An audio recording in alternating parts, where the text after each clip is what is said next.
But we had an intro. Here, record. Trust.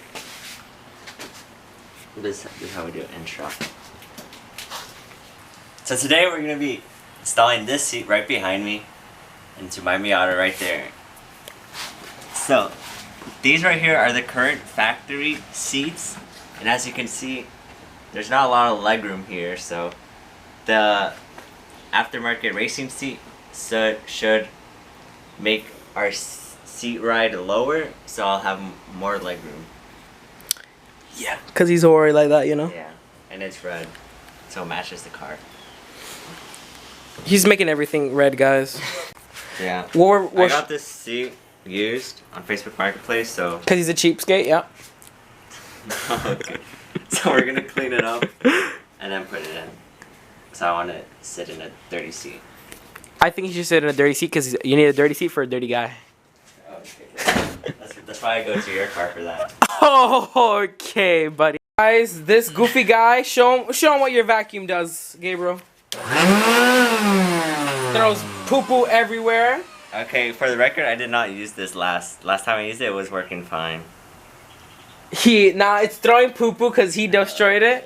I'm not the only guy who destroys everything he touches. This guy destroys everything too. Okay. Like his car, you know, he's been hitting it that rev limiter at the Cars and Coffees. He's the Miata that does the one-wheel spin burnout. Okay. He's that guy. Yeah. Yeah, buddy.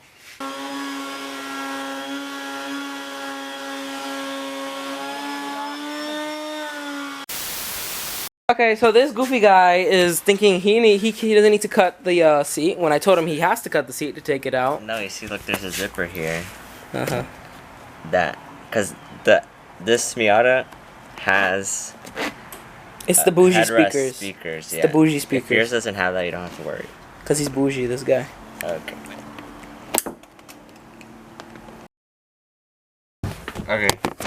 So now, once the 4 bolts are out, we want to take the seats out.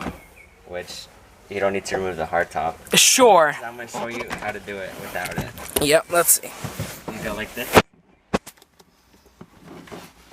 How successful? Let me cook. I'm not finished cooking. Yeah, buddy. You're full of bull. That's for all the doubters. You're full of bull.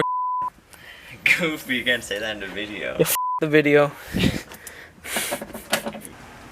Okay, once you have the seat out, we're going to be reusing these rails. If you have your own aftermarket mounts, you would put that on.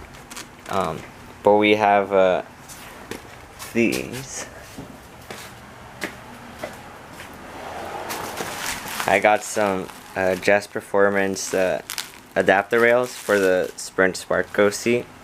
So we're just going to be installing those instead.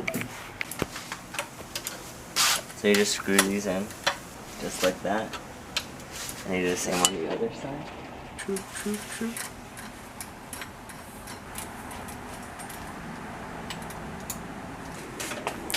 Okay, now once you do that, put on the seat rails, back on. Yep. Then you put it back. Yep. We'll start. Hey, gangy. How you doing? Today on the vlog of Ryan, don't you dare. This guy. Look what he did, y'all. This guy has a mental issue. Look what he did, y'all. He threw a screwdriver at me. F you, buddy. Yeah, buddy. Look at this guy. Look at this goofy goober.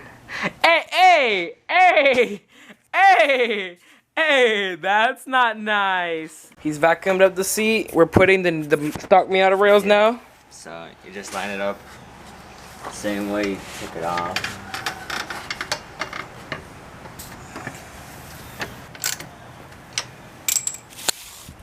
Alright, so once you have it all done, you just put the seat in and you're all good to go. So now we're putting it in. He's the man. Gabriel's the man. You need to take off the soft top, dude. No. The hard top. I don't need to take the hard top.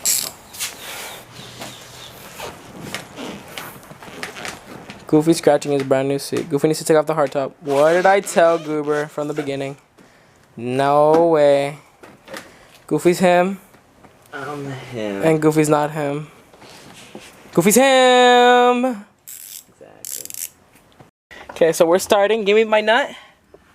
It's a bolt. My nut. You're It's not nutting. putting it back the way you took it off. Okay. So then, we can't. The video can't see anything back there, Goofy.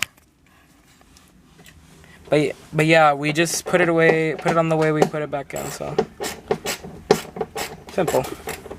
We definitely have a lot more leg room. This is very nice. The only problem is obviously with the seatbelt. It's with the stock seatbelt it's going over. So since we don't have our harnesses yet, it's you have quite a bit of room here. So we're gonna just reroute this bottom seatbelt so it goes underneath the hole. The only thing is you're gonna have to like squeeze in the seat like you're an F1 driver, so it's gonna be a little hard since you have to like. But if you're a tiny person like this guy, like not like tiny, but like if you're skinny, not bloated like me, you'll be fine. Exactly. So if you're like him, you know. Like me, yeah. Okay. Okay, good. Okay, so this is how it looks, all connected, and then you want it easier. Like if you really want to put it in, you could go through this one too, the bottom one. Put it in through like that if you want, so it's like more tighter, like that. How does it feel? Okay. Feels good. Yeah. But yeah, that's overview. And if you want to see how it looks, like if you're going to Cars and Coffee, how this looks from the outside, because I thought it was gonna look hideous. It doesn't look that bad. It actually looks really good from the outside. Like if you're into Cars and Coffee, like it's not a big style difference in my opinion. Like you're not changing much. It looks pretty much the same from out here. It looks actually pretty nice too. And you know, you can keep the passenger one stock if you have big people like me, you know. Wow, that's actually beautiful though. Dude, that's actually beautiful. How do I zoom? Just walk closer to me. Are you recording?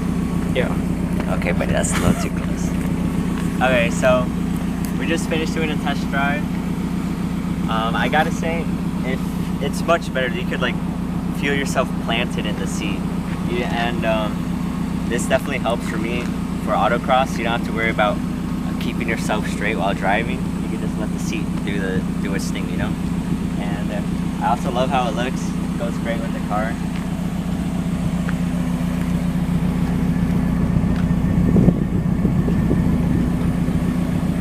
So yeah, I would definitely recommend you to get one, especially if you're a tall person. Gives you a little more extra leg room. It also puts you lower than the stock seats, so you're not so tall and bitty. Okay. Oh yeah, that's it for today's video. Hope you like it. Make sure to leave a like and subscribe.